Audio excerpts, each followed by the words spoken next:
All right, Moffat, time for the other end of the spectrum.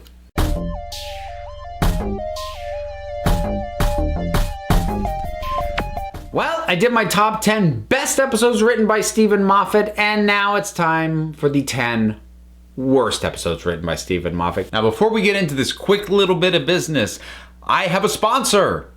It's myself.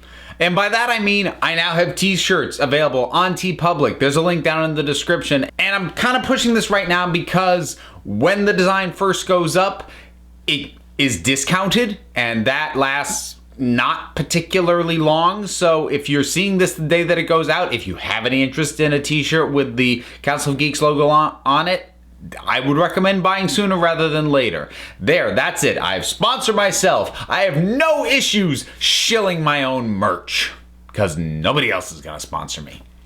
Anyways, back to business. Quick reminder of the ground rules. I am only tackling episodes that he has the sole writing credit on, nothing where he is a co-writer. Also keep in mind, two-parters count as a single story. Also, I realized while compiling this list that, much like when I looked at Russell T Davies, most of the episodes that he wrote himself tend to be pretty good. So there are going to be ones at the not worst end of this that actually aren't even all that bad. Even are some I enjoy. And I guarantee you there's going to be a couple of episodes in here that I'm going to list on a worst list that people will genuinely like. But I have to look at the entire man's work, and I had to fill out 10, and this is what I came up with. So, that having been said, let's start with number 10, Deep Breath. The very first outing for Peter Capaldi's Doctor. There are a number of things that throw this off. And there are, as is going to be the case with most of these, there are some good things going on here. Capaldi's doing pretty good. Him looking at his reflection and going, "Who frowned me this face?" is a great moment. The Paternoster gang is fine. They just seem like they're kind of there and they were thrown in. The dinosaur is a complete waste. Like, what an awesome setup and an awesome premise of there's a huge dinosaur in the middle of London and then they just burn it. Like, aside from the fact that that is a cheap and lazy way to remove something that otherwise you'd have to spend most of the narrative trying to fix, it's cruel. That thing didn't want to be there. It didn't bring itself there, and it burns alive. Well, not alive, to death. No! The bringing back of the robots, and the sort of taking human pieces, like, it's not a bad idea. Again, I'm not sure that callback actually adds anything. And while Capaldi does have his moments, I do feel in general overall that his time in Series 8 is where he is at his weakest, at least for what I like about his time as the Doctor. So between all those, yeah, that comes in at number 10. Number 9! Time of the Angels in Flesh and Stone. And I know that this one's going to tick a lot of people off. But look, I've got a couple of problems with this episode. And again, there is good stuff. The whole concept of, the whole scene of Amy looking at the image of the angel and that starts moving in ways that it shouldn't be. That's awesome, epic, brilliant. The Angel Bob thing is a little cheesy, but kind of works. Of course, River's always fun to have on hand, but look, I know this kind of stuff is nitpicky, but it really does eat away at me, and mostly it has to do with the angels. So there's little things like the fact that, one of them grabs the Doctor's coat and, freezes as a statue. Why? Who was looking at it? Why did it freeze at that moment? There's no reason it should have. The fact that there isn't even like a hint at how we saw them taking people out before. Now it's just, now they just straight up kill you. I'm like, well, okay, so like why? Like if what they did with the whole zapping people back in time was to feed off their energy. I mean, I know they're there for a much bigger energy source, but like why wouldn't they also just do that? It seems like a waste of energy that you could have by killing people outright instead of just zapping them back in time again. So I don't get that. But ultimately the big thing with me in this is, and this is the same problem I have with Revelation of the Daleks. This plot would have resolved itself if the Doctor just never showed up. Seriously, think about it. He doesn't do anything to actually defeat them. All that happens is he realizes that the fact that they were draining the energy from the ship means they are going to defeat themselves. All he does is tell everybody else to hold on. If they had never shown up, this thing would have fixed itself. There is no point in him being there whatsoever. Renders the whole story pointless, and as good as parts of it and the cast, including the guest cast, are in it, that's a big problem for me. Number 8, The Wedding of River's Song. This was one that at the time that it aired, I was like, oh, it's pretty good, I guess. It was kind of fun, and it is kind of fun, but it's also all over the place. The whole thing, I mean, like, the concept of time is so broken that everything is happening at once is a really cool idea, but there isn't really much done with it except for a few kind of wonky, kind of funny visual gags at the front end of it. You know, and it's an excuse to bring back a whole bunch of guest stars who otherwise would have no business appearing in the same episode. It's very contrived. And the solution, the whole thing with the robot, the Tesselecta thing, it's...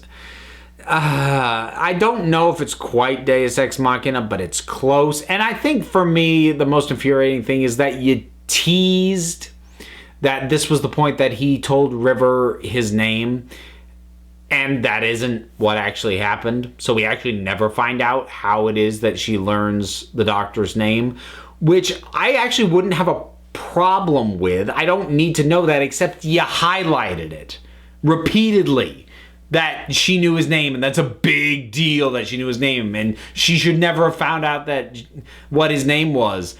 And you did all these very blatant, pointed teasings about that, and then tease an answer that you don't give us.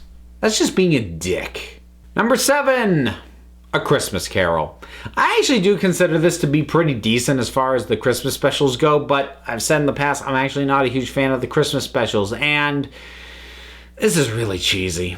I mean, the show can be cheesy, and it can even be cheesy in a good way sometimes. Like, I consider Robot of Sherwood to be an episode that's cheesy in a good way, but this thing is trying to go for emotional weight and impact at the same time that it has flying fish, and it is using as a template one of the best known Christmas stories ever, to the point that it actually shares the title. And it's not unclever in terms of having the Doctor play ghost of past, present, and future thanks to time travel and timey-wiminess. And, you know, that's not an awful way to spin it, but it isn't really enough of a new spin to be worth telling the umpteenth, adaptation of A Christmas Carol. Amy and Rory get sidelined, and honestly, when you stop and think about it for a while, the whole just ethics of the Doctor fundamentally alters somebody's past with the intention of changing who they are as a person. That's a little uncomfortable and doesn't really get addressed properly, I don't think. Number 6, The Bells of St. John. So, yeah, honestly, my major gripe with this is the version of Clara we got stuck with. Both versions of Clara that we got prior to this are more interesting than this version, just by virtue of the fact that they broke the young woman from modern London template that she is absolutely 100% falling into. The whole thing with the Wi-Fi is, I guess it's kind of an interesting idea, but it's weird, and the visualization of like the spoon heads is, I don't know if it's supposed to be creepy. It's just kind of odd, and I'm not sure it really does it for me. I do like the reveal of the Great Intelligence. That's like kind of a cool capper to have on the end of it, but that's about it. Overall, this episode is really forgettable. So little of it sticks in the mind besides, scooped out metallic back of the heads and, oh, Great Intelligence is back. Okay. Number 5, The Time of the Doctor. I really don't like this episode very much at all.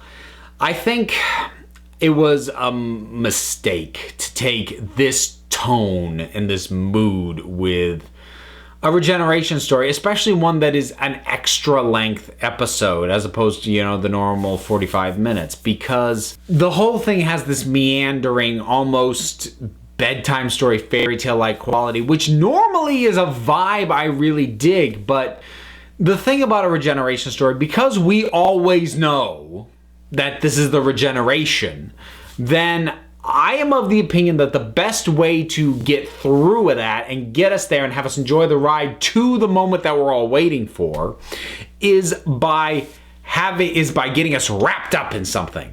And that's what Russell T Davies tended to do. That's what he did definitely with Tennant, this big epic adventure, and all the companions are back, and you get wrapped up in all this stuff, and it keeps you entertained while you're waiting for the final, the end where we get the regeneration. And this episode doesn't really do that. It just kind of...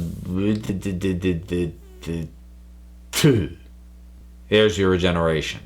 It's just this slow, pondering, not especially inherently interesting thing, and I think it's completely the wrong mood. If this episode was not a regeneration story, honestly, I'd probably like it a heck of a lot better, but as a regeneration story, I just think it was a bad call. Number 4, The Beast Below. I think largely my problem with this episode is its placement. This is only the second story we've got with this doctor. And in the second story, his first trip off-world with Amy Pond, they try and give us a story where he gets mad at her, tells her he's leaving her home after this, and goes through a whole humans are awful and terrible and to heck with all of you moment. And it's not earned.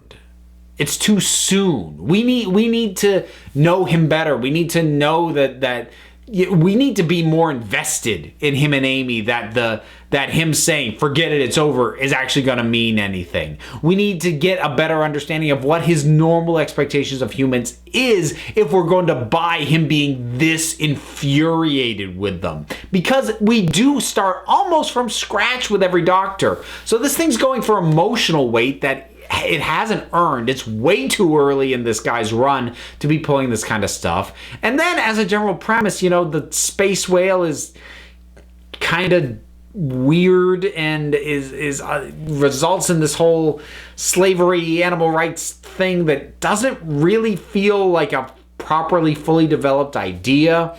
I feel like the Smilers are a really good look in search of a purpose or a function. There are still some neat ideas in this. The idea of, citizens having to make what is an awful choice, but then making it so they don't have to live with that choice because they don't remember making it. That is a cool idea, but that's like kind of the core cool idea. It's just surrounded by stuff that is just kind of there. Number 3, the Snowmen. So first off, this version of Clara, better than the one we got, at least initially. And I like her. I like her dynamic. I like how quick-witted she is. I like that there's a certain air of mystery about her. I like her dynamic with the doctor. And that whole thing is about the entirety of what I particularly like. The Pater Noster gang is fine in this, but I feel like in hindsight, more often than not, they are the best parts of not great episodes. The Snowmen, the titular Snowmen, look ridiculous, are not intimidating. They keep recycling the exact same effect over and over and over again, and they do barely anything. They eat a couple of extras, basically. The whole ice copy is a really weird and bizarre idea. It doesn't look especially good. The casting of Ian McKellen as the voice for the Great Intelligence was a masterstroke, but he doesn't do much. And then Richard E. Grant as Dr. Simeon is completely wasted. He's great when he gets to come back as the embodiment of the Great Intelligence later, but here it is a complete waste of his talents. There are some episodes of Doctor Who that manage to balance and get transitions from goofiness and comedy into seriousness and drama and tragedy even, making that transition from one mood to another almost seamlessly. This is not one of them. You can feel the gears grinding every time it switches from something light and funny and then it tries to go for scary or it tries to go for pathos, and it's just not working. Number 2, The Doctor, the Widow, and the Wardrobe. Now, I actually like this episode better than I think a lot of people do. Mainly because I like Madge. I think she's great. I think the performance is great. I think her dynamic with the doctor is great. I love the sort of nature of their relationship with her being motherly towards him, and not necessarily in a caring way, like a go clean your room way. Like, who acts like that towards the doctor? I really do like her. She's kind of it, though. I mean, the rest of it, I don't even know what it's riffing on. Because, like, the title is evocative of Narnia, but all we get for that is they kind of wander through this opening and, oh, there's trees and it looks like it's Christmas, and then that illusion means nothing beyond that. The whole thing with the trees and the mothership, it's one of those things it's oddly poetic, and I get what they were going for, but that sort of level of poetic resolution doesn't quite work in Doctor Who. It doesn't overplay it as badly as, say, Force of the Night did, which isn't on this list because Moffat didn't write it, but it's committing a similar sin. It's going for a thematic, metaphorical, lyrical, poetic sort of resolution to everything that doesn't really make a ton of sense. And, you know, I can sometimes roll with that better than others. And like I said, I don't personally have a massive dislike for this episode, but I still acknowledge it's not good. It has a lot of problems. They are legion, and really Madge is about the only good thing. And I may be the only one who even likes that part of it. So yeah, there's that. And the number one worst episode of Doctor Who, written by the esteemed Stephen Moffat, Hellbent. If you are a longtime viewer of this channel, this might come as a slight surprise to you, because this will be my third time talking about this episode specifically. My assessment of Hellbent has gone through a little bit of a journey. Very first time that I watched it, I was just confused. I did not know what it was that I had just watched. I didn't know what to make of it. I didn't think I liked it, but I also felt like, can I even judge this? Because I don't know what it is. And then through some comments on that video, I came to a better understanding of what it was. And then initially, I thought better of it. And I thought, oh, okay, well, I see what it's going for now. And for some reason, for a little while at least, I gave it more of a pass because I now understood it, and it kind of succeeded at what it was trying to do.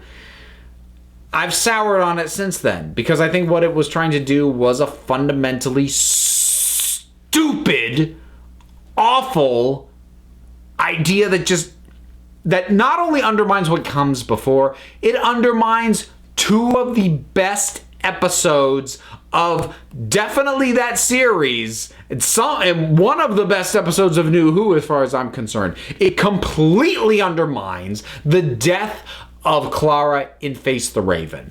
And it completely undermines Heaven Sent, because yes, he's trying to escape from the confession dial or whatnot, but it's a metaphorical story because he's processing his grief, and his grief is creeping behind him. That's what the monster is. So you had this wonderfully well built up tragic death. You had a follow-up episode that focuses on the grief and the pain of that, and then she's alive and she's fine.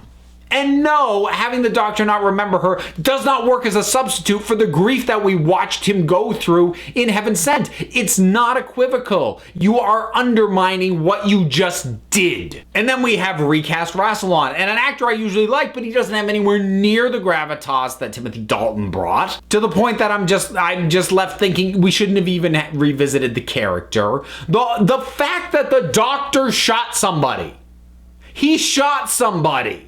I don't care that he knew that person was going to regenerate.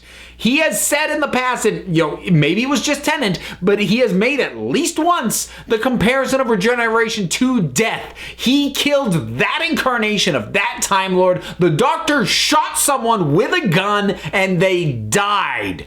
No! I don't care if you're trying to go, look how far he'll go for Clara. You don't do that with this character. And on that subject, how far he goes for Clara, let's examine that a little bit. Allow me to explain why I hate that. So, I don't love Clara. I've never loved Clara. She did grow on me over time. And like I said, her death in Face the Raven, beautiful, wonderful, completely tragic. Even as someone who didn't like her, like, that is good. That was good. And I'm not like, oh, I wanted her to die. I'm like, that is a good, beautiful exit. But to have him go to the lengths that he goes to bring her back is Moffat beating the audience over the head with the idea that she is the most important person in his life ever. Look at the lengths he's willing to go to. Look at the rules he's willing to break. Look at the lines he's willing to cross that he never crossed for any other companion in the history of this show. It's her, because she's the best. Well, that's what I say to you, Moffat. You don't get to tell me who the best companion is, because that's what's great about this show. We get to decide who the best doctor is for us. We get to decide who the best companion is for us. You don't get to dictate for us that Clara is best just because you fell in love with your own creation and wouldn't let her die after you gave her a great, beautiful death. No, you had to undermine everything and then completely throw under the bus the entire narrative that you built up about the idea of the doctor getting back to Gallifrey. That gets literally tossed aside again, sacrificed on the altar of, look how great Clara is and what he goes through to bring her back. And it wasn't even a case of like that was set up by Davies and he didn't want to deal with it. That was Moffat's plot line. He set that up himself and then he threw it away for this. Oh, fuck you, Moffat. And that is... wow. It's been a while since I talked about that episode. I think I'd worked up a fresh load of bile towards it, and that is my thoughts on what I feel is the worst Doctor Who episode that Stephen Moffat ever wrote. And it honestly makes me so angry. It has a really good running at what I think might be the worst episode of the show ever. And again, if you're a longtime viewer, that might be weird because I left it off when I did 10 worst episodes of New Who as a whole, because it had aired at that point. But like I said, my loathing of this episode has been a journey. And it's a journey of hatred right now. So those are my thoughts. That's my list. What are your thoughts? I'm sure your list is different. I'm sure, like I said, some people are going to see episodes they love that I just slagged off. So whatever your thoughts are, just spare the personal attacks if you could, but drop them down in the comments. Let's talk about it. Don't forget to do all those things. You know, the things, the likes and subscribes and Twitter follows and podcast listens and Patreon support, maybe. Links for all that stuff's down below if you want to check it out. And until next time, this council is adjourned.